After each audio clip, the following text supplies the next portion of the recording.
утро, дорогая республика! Мы приветствуем вас на телеканале Якутия-24 и НВК Саха.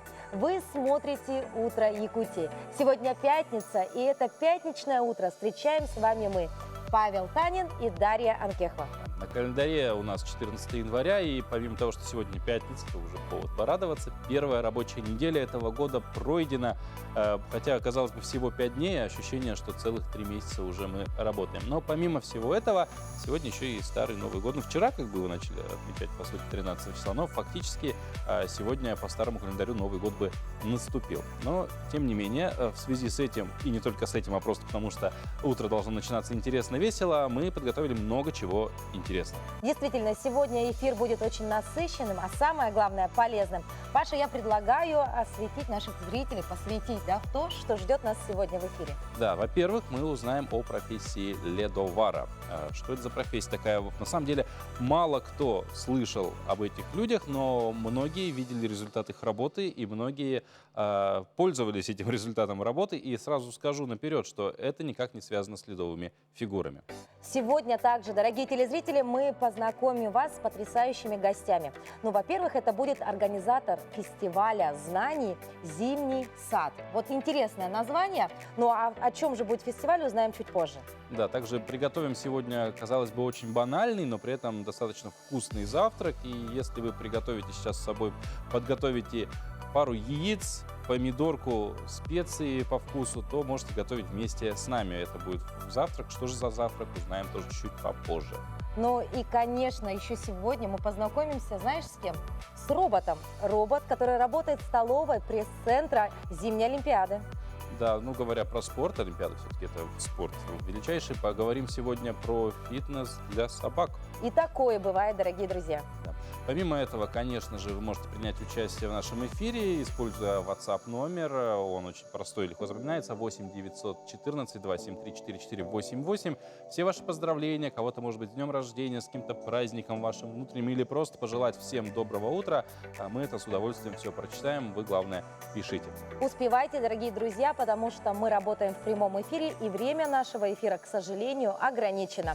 Ну а также напоминаем вам о том, что у нас есть активная рабочая инстаграм-страница. Туда вы можете отправлять свои предложения, пожелания, ну а также можете передавать туда приветы, отправлять свои фотографии, видео, и, возможно, вы станете участником нашего эфира. Ну а если вдруг эфир вы пропустили или включились где-то на середине, не понимаете, что происходит, YouTube-канал наш всегда готов вам представить повтор, который вы можете спокойно, сидя где угодно, с чем угодно, с компьютером, с телефоном в руках, неважно, посмотреть в спокойной обстановке. Ну а начнем мы, как всегда, с рассказа о погоде.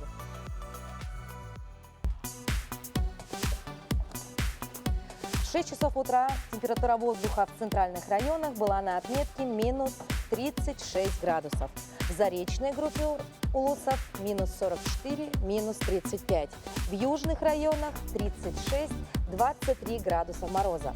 В Вилюйской группе 42-33 ниже 0. В Нижнеленских минус 33, минус 29. В западных районах 38-34 со знаком минус. В Колыма-Индигирской группе улусов 42-28 ниже 0. В Янских районах 39-23 градуса мороза. На северо-западе ожидается до минус 46 градусов. В Якутске температура воздуха на 6 часов утра была на отметке минус 36 градусов. Атмосферное давление 758 миллиметров ртутного столба. Ветер северо-западный 1 метр в секунду. Сегодня днем преимущественно без осадков. Ветер юго-восточный 1,3 метра в секунду. Температура воздуха ожидается до минус 34 градусов. Тем временем сегодня, помимо всего, что перечислили мы до этого, 14 января, Старый Новый год, пятница, сегодня отмечается день «Приберись дома». Как-то так.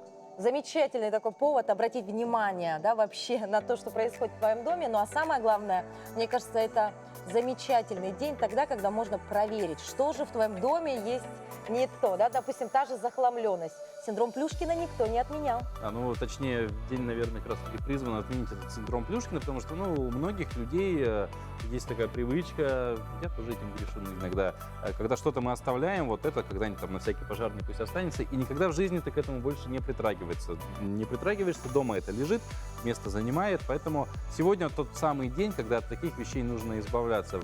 Придите вечером домой, раскиньте вот так глазами, что у вас дома лежит, и подумайте, что вам действительно нужно из этого, а что просто так лежит на какой-то вот неведомый, который, возможно, никогда не произойдет, пожарный случай.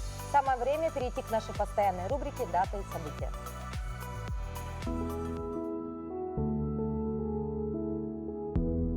На календаре 14 января. Сегодня отмечают Старый Новый год, День трубопроводных войск России, День народного целителя, День «Приберись в своем доме».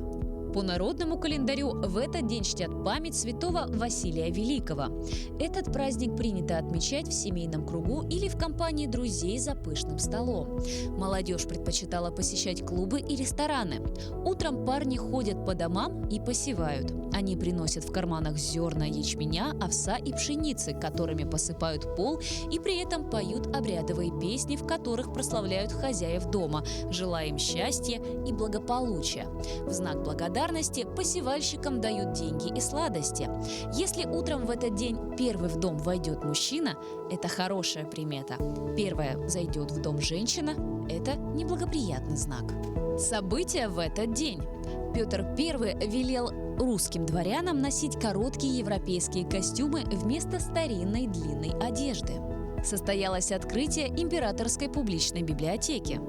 Генри Форд впервые в мире применил конвейерный способ сборки автомобилей. Была образована Московская область. Основана военно-патриотическая рок-группа «Любэ». Космический зонд «Гюйгенс» успешно приземлился на поверхности Титана, спутник Сатурна. В этот день родились Владимир Стасов, русский историк искусства, критик, один из организаторов товарищества передвижников. Петр Семенов-Тяньшанский, российский географ, статистик, глава Русского географического общества. Берта Моризо, французская художница, импрессионистка. Альберт Швейцер, немецкий теолог, философ, музыкант и врач, нобелевский лауреат. Анатолий Рыбаков, советский писатель и романист. Юкио Мисима, японский писатель и драматург. Людмила Пинаева, советская спортсменка в гребле на байдарках, трехкратная олимпийская чемпионка. Наталья Защипина, советская и российская актриса театра и кино, заслуженная артистка РСФСР. Валерий Харламов, советский хоккеист, нападающий, олимпийский чемпион. Анна Самохина, советская и российская актриса театра и кино, заслуженная артистка России. Станислав Ярушин, российский актер, шоумен и телеведущий. Именины сегодня отмечают Ян, Яков, Трофим, Платон, Петр, Николай, Михаил, Иван, Еремей, Григорий, Вячеслав, Василий, Богдан, Александр, Эмилия. В это воскресенье свой профессиональный праздник отмечают ледовары. Да, что это за профессия такая и вообще чем они занимаются, расскажет Александр Хавренко. Хоккей, фигурное катание, шорт-трек. Эти виды спорта невозможно себе представить без одного, без льда. И в мире существуют люди, которые занимаются тем, что делают хороший и качественный лед. Эта профессия называется ледовары. Чем же занимаются эти люди и как они делают лед, давайте сейчас вместе с вами и узнаем. Александр Солдатов работает ледоваром с 2019 года. Профессию освоил тут же, в Ледовом дворце, учился у опытных коллег. Интересный факт. Лед на катке заливают раз в год, в конце лета. И потом ледовары каждый день в 2 смены поддерживают его качество. Сначала замораживаются трубки, включается холодильник на сутки примерно. После этого заливаем со шланга, получается, холодную воду. И все потихонечку, миллиметр за миллиметром заливаем лед. Наращиваем до 5 сантиметров, потом начинаем покраску льда. После покраски дальше идет также заливка, еще пару сантиметров. После этого налаживается разметка, хоккейная, шорт-трековская. А потом уже автомобилем нашим выравниваем лед. Главное орудие труда ледовара – ледозаливочная машина. Наш герой управляет автомобилем марки «Замбони» производства Канады. У нас бункер для снега. Вот это бункер, куда скапливается весь счищенный снег. Вот это бак у нас для воды. Сколько он? 800 литров. Это основной бак, и 200 литров у нас дополнительный бак. Ну, вообще, грузоподъемность, можно сказать, тонна. Это вот на одну заливку сколько уходит? Ну, где-то 600, наверное, литров. Ежедневно ледовары выезжают на лед в среднем 6-7 раз, в зависимости от интенсивности тренировок.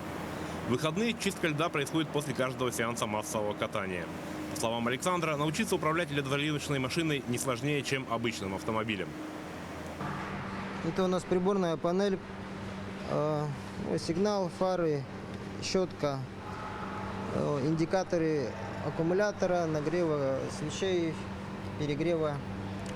Это у нас для спуска кондиционера. Вот это у нас для спуска и поднятия вот этого бункера. Это у нас включение шнеков. Вот здесь у нас идет вертикальный шнек. Вот это рычаг для отсекания снега. Вот этот рычаг для включения воды. Вот. Это для поднятия и спускания ножа. В среднем одна заливка у опытного ледовара длится 10 минут. За это время на своем автомобиле он наматывает несколько кругов по ледовой глади, мастерски входя в виражи и управляемые заносы. Пришел, показали, поехал на следующий день, первую заливку закосячил, честно скажу. И потом со второго сеанса все нормально. Все помнить надо, все помнить. Я забыл включить шнек, и все, и у меня все здесь забилось. Пришлось заново все делать. Александр Хавренко, Артем Алексеев, Якутск. Ну а завтра в рамках научно-просветительской программы Ботанического сада Северо-Восточного федерального университета «Гарден» в лектории парка «Россия. Моя история» стартует фестиваль «Зимний сад». Что будет входить в эту программу, мы узнаем чуть позже, сразу после короткой паузы, ведь к нам придет начальник отдела дендрологии Ботанического сада Северо-Восточного федерального университета и расскажет обо всем подробнее. Оставайтесь с нами.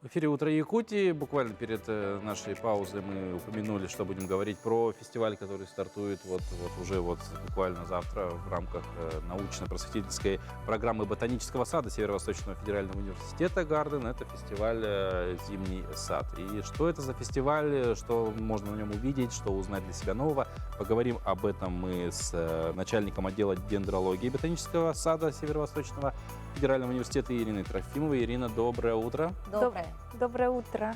Ирина, расскажите, пожалуйста, что будет входить в программу и чем вообще интересен этот фестиваль? Вообще это такой очень уникальный проект, мы считаем, потому что здесь мы увидим глубокую взаимосвязь именно науки и творчества. Тут уже после фестиваля в результате у людей, мы думаем, что сформируется некое экологическое мышление уже на основе комплексного изучения данных областей. Ну, на основе чего будет происходить все это? Какие есть у нас, значит, какая будет программа? Вообще фестиваль будет длиться с 15 января до 28 февраля. В выходные дни в этот период, суббота-воскресенье, будут проходить лекции на такие актуальные темы, просто беседы, творческие мастер-классы и, в общем, там интерактивные игры и так далее.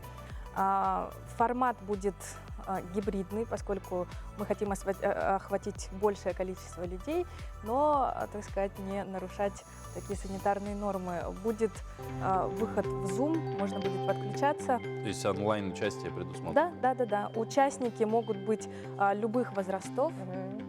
Это детки. Вот как раз-таки на фотографиях сейчас показывают наши летние фестивали. Участники детей маленькие, взрослые люди. То есть мы всегда подстраиваемся. Ну, то есть у нас есть тема для детей и для взрослых. Собственно, 16 числа, в это воскресенье, нас уже ждут первые лекции. Первым нам расскажет специалист по проблемам изменения климата и так далее, как это все влияет. И самое интересное будет, что это на основе именно нашего региона, то есть климатологии и так далее. Все. То есть никакого там абстрактного... Конечно, да. Вот да. именно... То есть Всё, тех регионов, все именно что актуально непосредственно. сейчас, Конечно. А далее проведут мастер-класс из Дворца детского творчества. Педагоги придут и проведут очень интересных 2 мастер-класса по мокрому валянию и рисованию гуашью. И завершат этот день 2 студентки по экологическим шагам, в общем, как жить экологично и так далее. Они расскажут. То есть очень интересная программа, да? Да. А из таких нововведений, я знаю, что есть что-то связанное с комиксами, да, или что-то вот для молодежи сейчас это очень интересно. У студентов есть пара очень таких интересных тем. Например, смысл или, в общем, и что означает имена японских аниме-героев, например, одна из лекций. Вот так. Ага. То есть любителям аниме мы тоже советуем Конечно, посетить. Да. Это ваш сайт. будет не только только экологическая тематика, а абсолютно разные темы. То есть достаточно обширная такая история Да. получается, и при этом, что интересно, не только познавательно, еще что-то, вот говоря про мастер-классы, можно научиться Да, что-то да, делать. Да, разумеется, мы так и хотели, чтобы все это не проходило, вот как пришел лектор, начал что-то говорить, рассказывать, а мы хотим, чтобы спикеры наши очень... И, Ирина, ты доступно сегодня рассказывали. принесла нам в студию картины. Вот кто является художником, да, и вообще какой автор и какое значение они имеют в вашем фестивале? Да, в общем, наш фестиваль, как я уже говорила, он показывает взаимосвязь искусства и науки. Тут мы видим 3 картины. Картины приехали из города Москвы. Мы сотрудничаем с Ассоциацией содействия искусству и творчеству, Творческий союз называется, в общем, организация. И прислали они нам 3 картины. В рамках выставки работы, так сказать, вроде бы немножко разные, потому что это ботаническая иллюстрация и марины, но тут 2 видения созерцания и восприятия. Первый – это ботаническая иллюстрация. Тут важно вырисовывать каждую деталь и так далее. То есть тут немножко такой академический подход. Это очень ярко видно во второй работе. Это ботаническая скульптура. Художник Ирина Голубева. Она является как раз-таки нашим партнером, с кем мы общаемся. Вот обратите внимание, что каждая деталька, она делается тут вручную, отдельно, из полимерной глины, холодной фарфор ее еще называют. Далее это все связывается и красится тоже вручную. Ой, спасибо большое, Ирина. Потрясающие работы, да. Ну, мне кажется, подробнее можно с ними познакомиться, да. Уже вот с именно. 16 числа, точнее, завтра уже прийти, 15 числа познакомиться подробнее можно будет. 2 недели фактически фестиваль сам будет идти. Не 2 недели, больше. Ну, Больше. Я с математикой с утра очень плохо. В любом случае, Ирина, спасибо, что пришли, рассказали нам о фестивале. Дорогие друзья, приходите, узнавайте новое, умейте что-то новое делать. Да. Это всегда прекрасно. Ну и самое время перейти к новостям.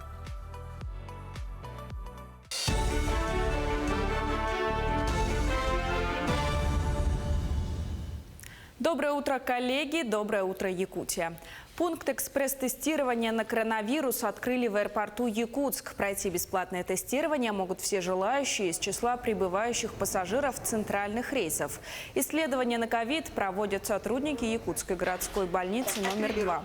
Отмечается, что по результатам данного теста диагноз не ставится. Если первичный анализ покажет у пассажира положительный результат, то ему выдадут направление в обсерватор для дальнейшего медобследования. Пункт экспресс-тестирования расположен на первом этаже в зале выдачи багажа. Режим работы ежедневно с 6 до 10 утра по якутскому времени. Специалисты управления Роспотребнадзора по Амурской области зафиксировали первый случай заражения штаммом омикрон на Дальнем Востоке. Штамм выявлен у ребенка, который с родителями отдыхал в Турции. Сообщается, что семья после прилета ни с кем из близких не контактировала. Состояние у всех удовлетворительное, выраженной клиники нет, отмечают в ведомстве. Информация о случаях заражения омикроном в других регионах Дальнего Востока ранее не поступала.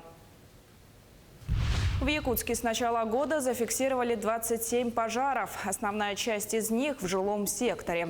Такие данные приводит МЧС России по Якутии. Чтобы не допустить новых пожаров, сотрудники Госпожнадзора ежедневно проводят рейды, ведут профилактические беседы с жильцами деревянных домов.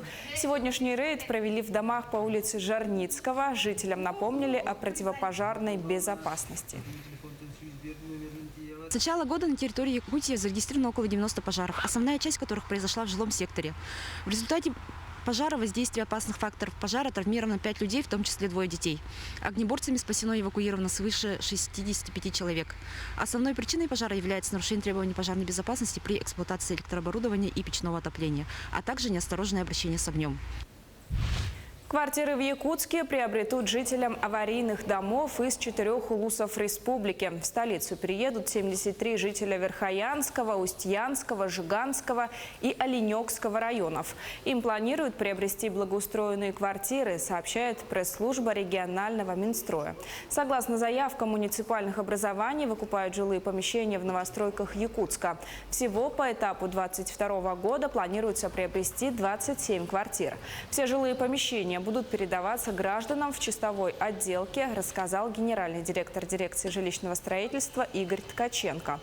В прошлом году по заявке Устьянского улуса для 7 семей из села Казачье приобрели квартиры в новостройках столицы. Средства целевого капитала «Дети столетия» можно использовать по 8 различным направлениям. Так их можно направить на семейный отдых по России, разместить в виде вкладов в кредитных организациях, застраховать жизнь и здоровье ребенка. Кроме того, целевой капитал, как и средства регионального материнского капитала, могут быть направлены на улучшение жилищных условий и ремонт жилья, образование ребенка, приобретение транспорта, развитие личного подсобного хозяйства, в том числе на приобретение сельскохозяйственной техники, ребенку высокотехнологичной медицинской помощи, медицинской и социальной реабилитации, санаторно-курортного лечения, в том числе за пределами республики, включая оплату проезда, приобретение лекарственных препаратов. Алроса объявляет о начале фестиваля конкурса молодых исполнителей Той-Хая-2022. Победитель получит 200 тысяч рублей. Возраст конкурсантов от 18 до 35 лет. Общий призовой фонд – 415 тысяч рублей. А победитель увезет с собой главный приз в размере 200 тысяч рублей. Заявку можно отправить с 20 января по 5 февраля на электронную почту фестиваля.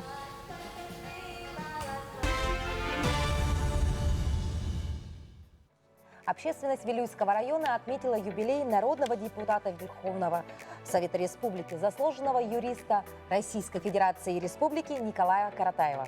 Да, жители Сагарского наслега по праву гордятся именем своего знатного земляка, видного государственного деятеля Николая Нифонтовича. Известный якутский юрист Николай Каратаев родился 6 января в 1932 году в Тасагарском наслеге Вилюйского улуса. В 1964 году с отличием, окончив Свердловский юридический институт, работал прокурором Вилюйского и Орджоникидзевского районов, инструктором административно-финансового отдела Якутского обкома, затем прокурором республики. С октября 1987 года до конца своей жизни он был председателем Верховного суда республики, имел высокий чин государственного советника юстиции 3-го класса, что соответствует званию генерал-майора. В этот день мы собрались почтить память Николая Нифонтовича Каратаева, которому исполнилось бы 90 лет.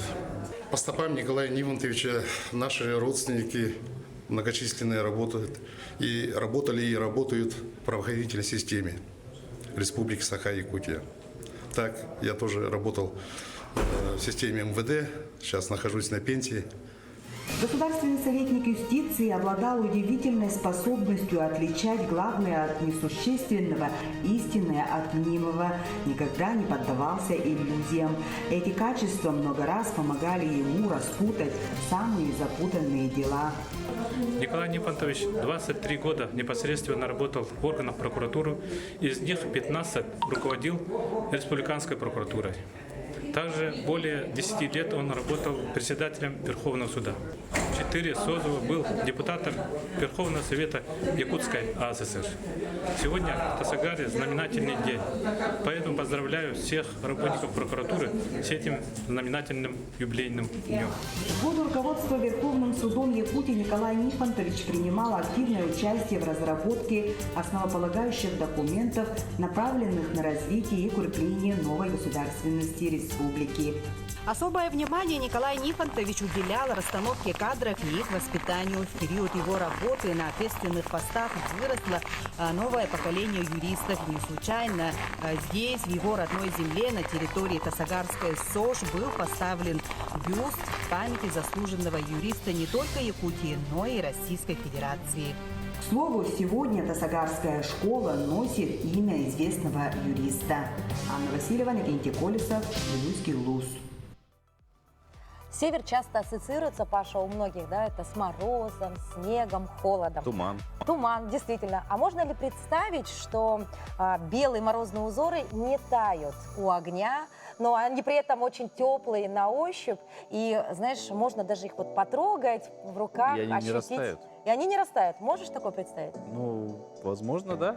На самом деле это холмогорская резьба по кости. И она действительно очень похожа на те самые морозные узоры. Да, и она одна из самых узнаваемых видов народного творчества Архангельского севера, потому что народные умельцы создавали из кости все что угодно. Табакерки, ларцы, шкатулки. Доходило до того, что из кости могли сделать даже мебель. В постоянной экспозиции Национального художественного музея можно ознакомиться с этими предметами 18-19 века. Уникальным видом декоративно-прикладного искусства является резьба по кости. Истоки ее в 17 веке, когда стали известны славные мастера резьбы по рыбьему зубу. Так назывался моржовый клык. Центром этого промысла стали Холмогоры, родина великого Ломоносова. И в то время лучшие холмогорские резчики, они приглашались в Москву в оружейную палату, инкрустировали оружие, изготавливали ларцы для святынь, изделия для императорского двора.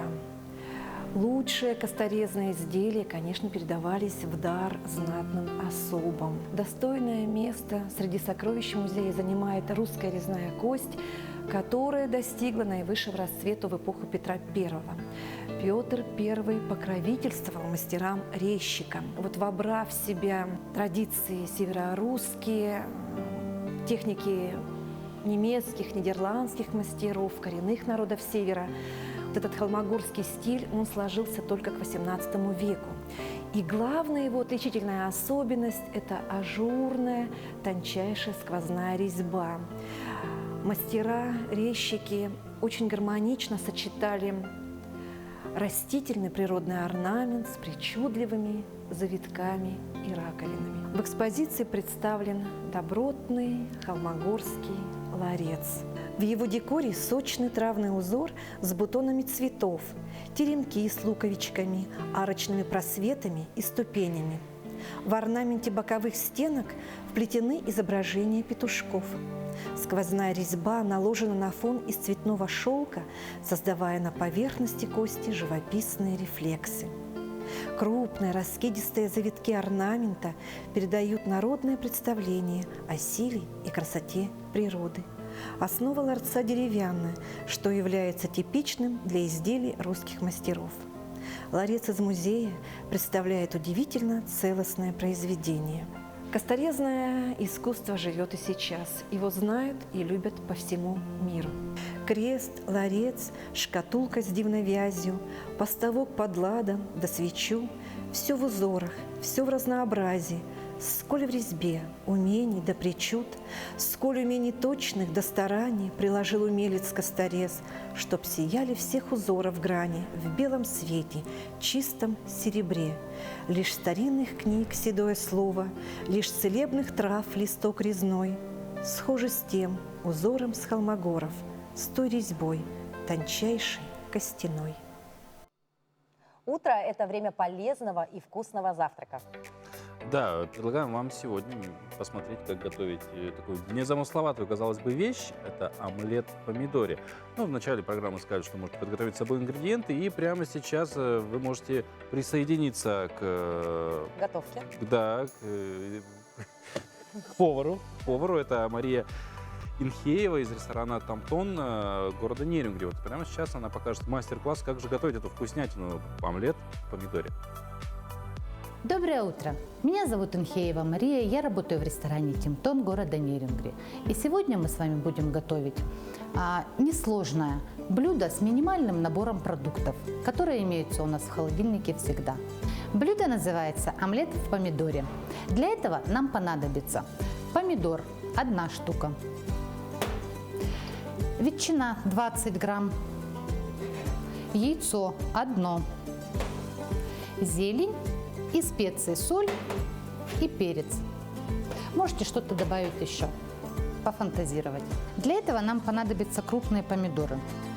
У меня уже нарезанные кольцами, нарезаем толщиной 1 сантиметр. Берем стакан, любой круглый, для того, чтобы вырезать сердцевину. Аккуратно.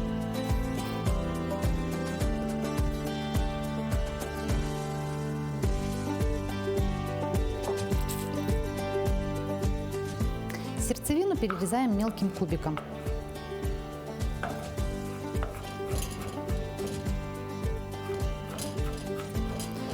Измельчаем и откидываем на сито, чтобы у нас лишняя жидкость стекла.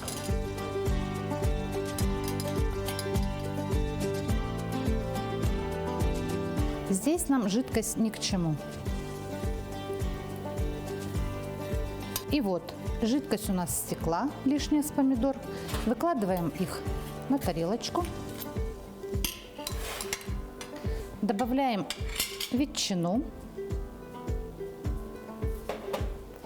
яйцо, зелень,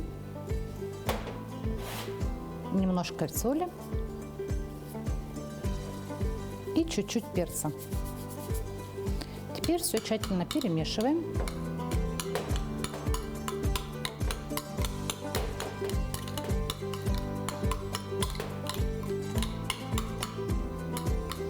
Вот у нас получилась вот такая смесь. Берем сковороду, выкладываем наши кольца, предварительно смазанные маслом. В середину кладем смесь.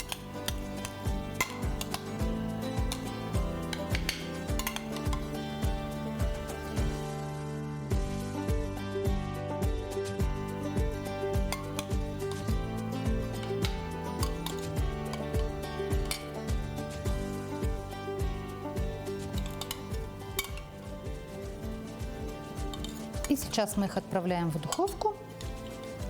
Можно их также обжарить на сковороде по 5 минут с каждой стороны, накрыв крышкой. Итак, наш омлет в помидоре готов.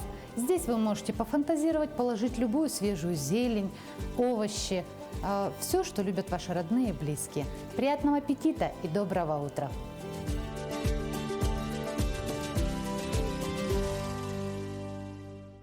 Вот ресторан «Тамтон» из города Нерюнгри. Мария Инхеева показала нам, как это готовить.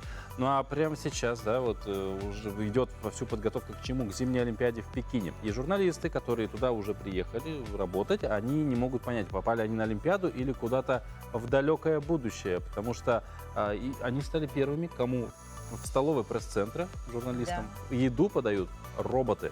Действительно, организаторы игр намерены использовать автоматические устройства в самых разных сферах. От уборки помещений и дезинфекции до проверки документов и вручения наград атлетам.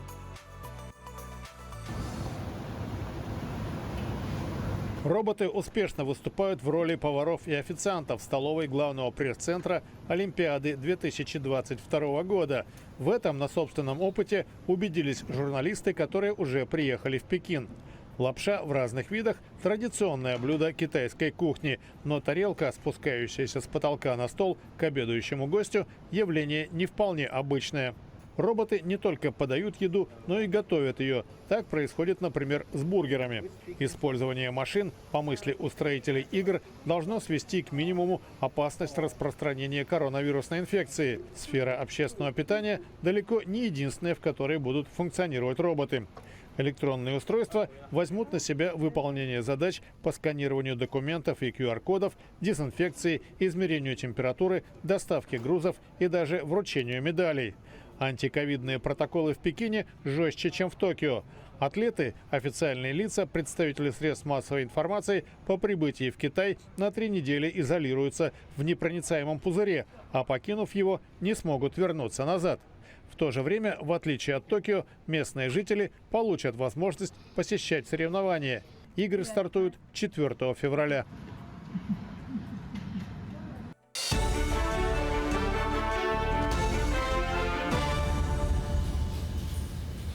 Глава республики Айсен Николаев подписал указ о проведении в Якутии Года матери. План мероприятий будет утвержден до 15 февраля. Главам муниципальных районов и городских округов республики рекомендовано принять и осуществлять планы на территории муниципального района и городского округа. Более 200 обманутых дольщиков получат квартиры или компенсации в текущем году. Права 214 якутян будут восстановлены. Им передадут жилые помещения, для других предусмотрены компенсационные выплаты. Об этом сообщила директор регионального фонда защиты прав дольщиков Наталья Чусовская. Планируют завершить строительство 3 проблемных объектов. Это многоквартирный дом по улице Воинской в Якутске и недострой в селе Чурапча, а также нежилое помещение по улице Петра Алексеева. Компенсации получат 157 человек, вложившие деньги в строительство дома по улице Кальвица, 18 в Якутске. Реализацию программы соцгазификации продолжат в 2022 году. Всего в Якутии к газоснабжению без привлечения средств граждан подключат более 2400 домовладений. В плане 83 населенных пункта с общим количеством 4850 неподключенных к газу домовладений. Из этого числа на сегодняшний день исполнено 309 договоров на подключение. В наступившем году региональный оператор должен подключить 2481 дом. 1605 домов запланировано на 2023 год, 464 на 2024. Главгосэкспертиза одобрила строительство моста через реку Вилюй в Якутии. Длина его составляет 1657 километров. Проектом предусмотрено также строительство участка новой дороги протяженностью более 22 километров в Верхневилюйском районе. Также на участке построят мост над рекой Менкен, скотопрогоны для пропуска животных, водопропускные трубы и площадку отдыха. Новая автомобильная дорога Вилюй соединит труднодоступные районы севера Приангарии и Якутии с сетью федеральных дорог, обеспечив регулярное транспортное сообщение, подъезды к крупным городам, а также к месторождениям углеводорода и калийных солей на протяжении маршрута. 2 года назад здесь начали работу. Большие геологические, геозические, гидрологические изыскания проводили. И сейчас вот по проекту где-то вокруг села Верхневилюйск 22 километра дороги. И здесь тоже 5 километров дороги подъездные, плюс еще вот километр 600 мост будет. Это будет на данный момент самый большой мост в Якутии. Туристы меняют локации. Об этом рассказал глава Минвостокразвития Алексей Чукунков. Так, в феврале этого года стартует 2-я чартерная программа на Сахалин и 4-я чартерная программа из Москвы в Бурятию. Также в 2022 году планируется запуск чартеров на Камчатку и в Якутию. Как отметил Чукунков, у республики есть потенциал развития туризма экстремальных холодов. Отметим, что туристическая отрасль развивается. С 2017 года в 5 раз выросла выросло количество резидентов территории опережающего развития, реализующих турпроекты. Строится более 200 объектов туриндустрии, базы отдыха и санаторно-курортные комплексы. На этом у меня вся информация. Коллеги, передаю вам слово. Спасибо, Кристина. Мы продолжаем. Челябинские владельцы собак открыли тренажерный зал для питомцев. Среди услуг, которые можно получить там, это коррекция веса, поддержание формы животного, а также развитие мышц и опорно-двигательного аппарата. Занимаются хвостатые не только для здоровья, но и для побед. Животные проходят полосы препятствий, выполняют упражнения и тренируются на беговых дорожках.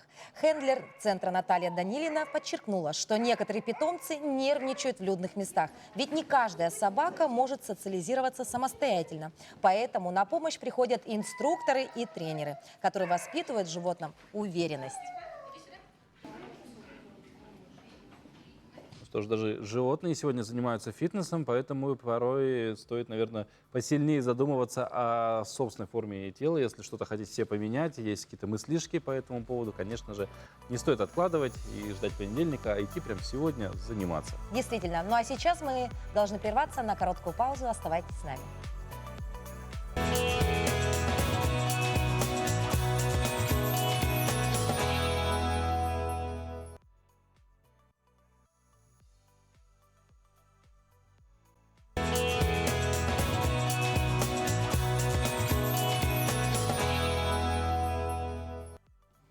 Хор филармонии Якутии уже на протяжении 5 лет представляет довольно интересную и разноплановую программу, и успехов у них множество.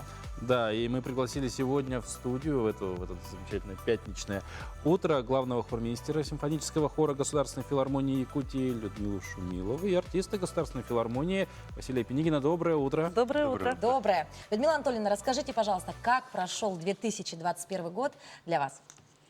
Ну, 2021 год, он уже был более сносным и реальным для музыкантов. 2020 был для нас самым опасным, потому что, вот вы уже не поверите, это был март месяц, 17 марта, когда, как никогда не запомню, мы до последней секунды вылизываем последние штрихи концерта «Виват Чайковский», последние детали отрабатываем, и 18-го закрывают весь город. Для музыкантов это страшно. Знаете, объясню почему. Ведь это, знаете, когда готовишь какое-то блюдо, и ты должен уже угостить гостей, а оно все на печи, что с ним будет. Для нас это страшно, когда мы не можем отдать то, что накипело. И все, нас закрыли, и, конечно, тяжело именно коллективу было.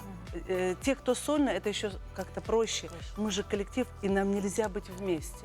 Не только даже не давать концерты, мы не можем вместе собираться, у нас же всех разъединили. Тоже. Да, и мы приобрели новые навыки, мы отдельно не встречались, а мы были дома, и все по одному записывались. Я один голосом отправляю, и они по моему голосу наслаивают новые голоса. Это было очень сложно.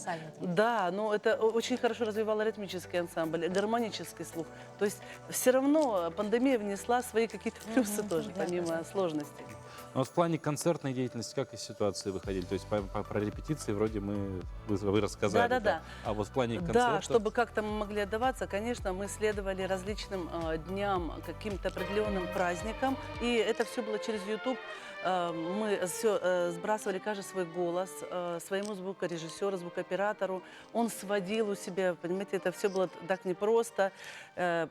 И мы поздравляли своих зрителей через YouTube, через видео поздравления. Ну вот, слава богу, 2021 год уже дал нам, по крайней мере, сначала 50%, да, потом чуть больше встречаться. Мы просто опять полноценно почувствовали себя настоящими музыкантами.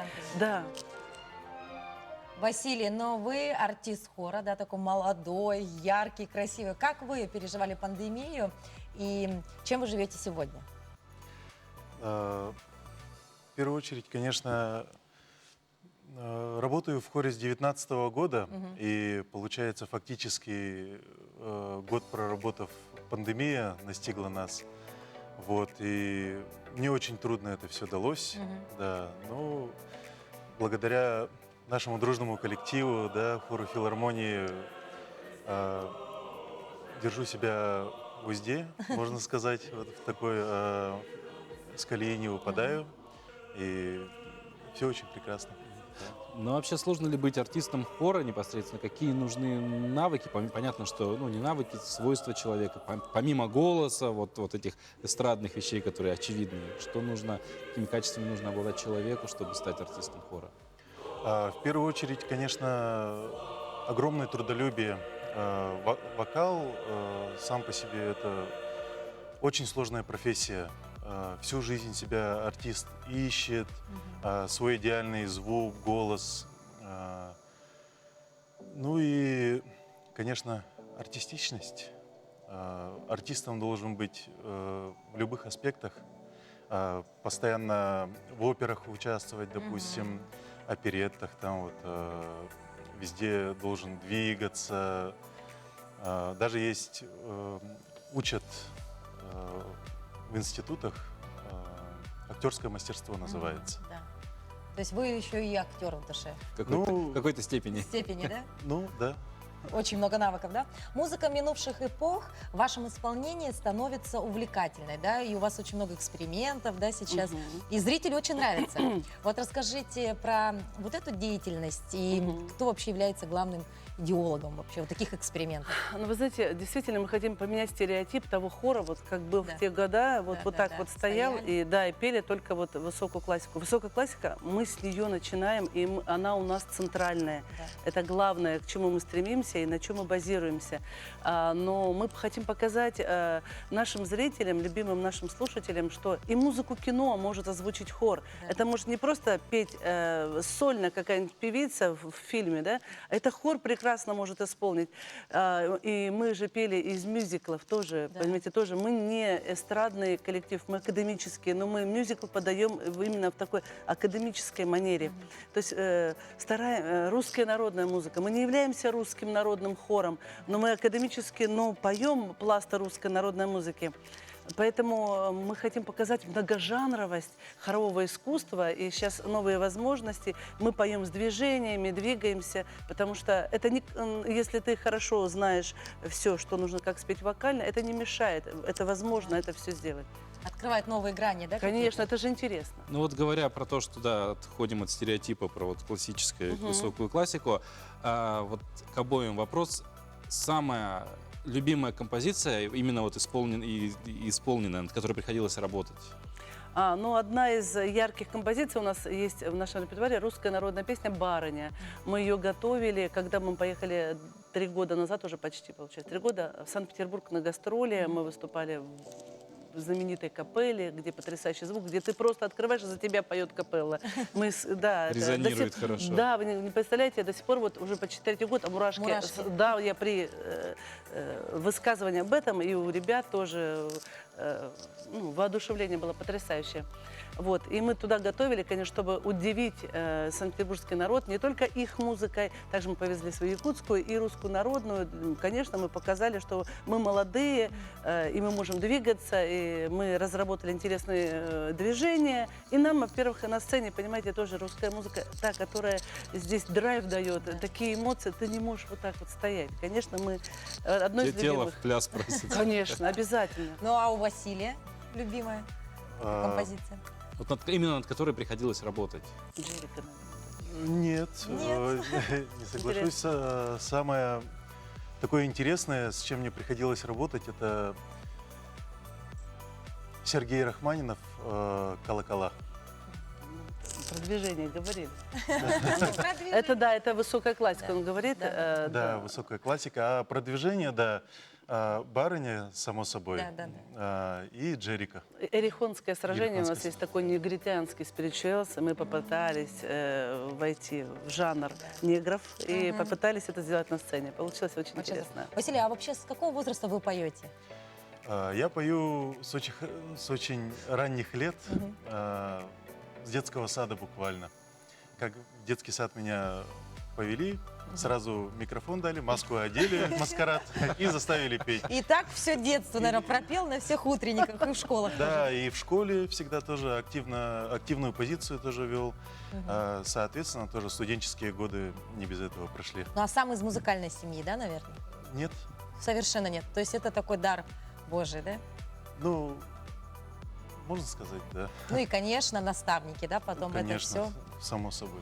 Направили в нужное русло. Хор тесно, кстати, работает с епархией Якутии, насколько мы Да. знаем. И вот говоря, кстати, про минувшие праздники, Рождество, каждое Рождество можно услышать исполнение. Да, конечно, мы очень тесно работаем, очень любим свою епархию, мы любим очень духовную музыку, потому что именно с духовной музыки появилось хоровое искусство. Благодаря вот храмовому пению, церковному пению, и появилось настоящее живое акапельное звучание. И поэтому мы очень рады сотрудничеству с епархией. Мы не только Рождество, и все пасхальные праздники мы вместе. Какие-то очень важные для епархии мероприятия мы тоже стараемся озвучить, украсить. И сами получаем от этого огромное удовольствие. Ну а что ждет якутскую публику в ближайшее время? Потому что, мне кажется, у вас очень много, да, любителей, фанатов вашего творчества. Вот ближайшие планы какие у вас? Ближайшие. Ну вот даже сразу могу сказать, 22 января, вечер памяти Валерия Халилова, помните, да? Это человек, который несколько лет назад разбился на самолете с коллективом.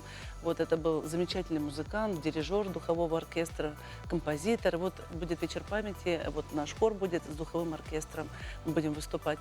Далее 29 января 100 лет Московской филармонии. Никак же мы не можем мимо такой даты обойти. Да, будет звучать потрясающая кантата «Москва» Чайковского с большими выдающимися нашими якутскими деятелями Баишевым и Айталиной Адамовой. То есть дальше в феврале у нас будет программа любви, мы шикарную программу на французском, на английском, на якутском готовим. Это будет в Римской католической церкви. Но там пойдет и у нас и пост-программы, великопостные концерты, и пасхальные концерты. Уже мы усиленно ко всему готовимся. Готовимся.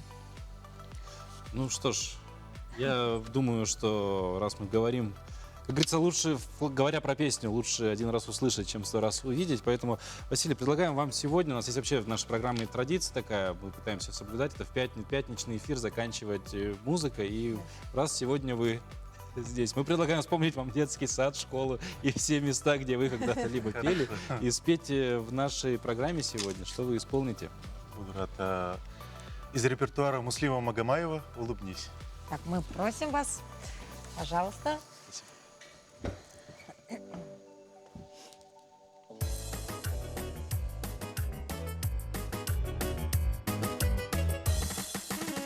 Вот что так робко стоишь, о чем задумалась ты опять? Звучит веселый мотив, зовет он нас танцевать. Спеши, ведь песня не ждет, она вокруг все зажгла. И если сердце поет, тут не нужны слова. Ла-ла-ла-ла-ла-ла-ла-ла-ла-ла. Тебя зову, слышишь песни своей. О-о-о-о-о. Ну улыбнись поскорей. Чему мечтать о весне? Чему не ждать, что пришла нам? Ее заменит вполне твоя улыбка одна. Спеши, ведь песня не ждет, она вокруг все зажгла. И если сердце поет, тут не нужны слова.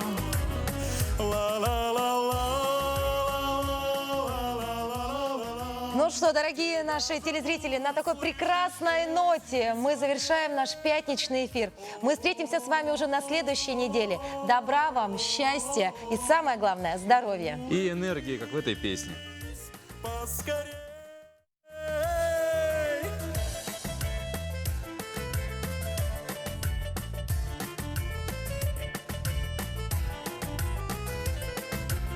Когда танцуешь со мной, душа тобою полна. Пусть мое сердце поет, я подскажу слова. Пусть мое сердце поет, я подскажу слова. Пусть мое сердце поет всегда.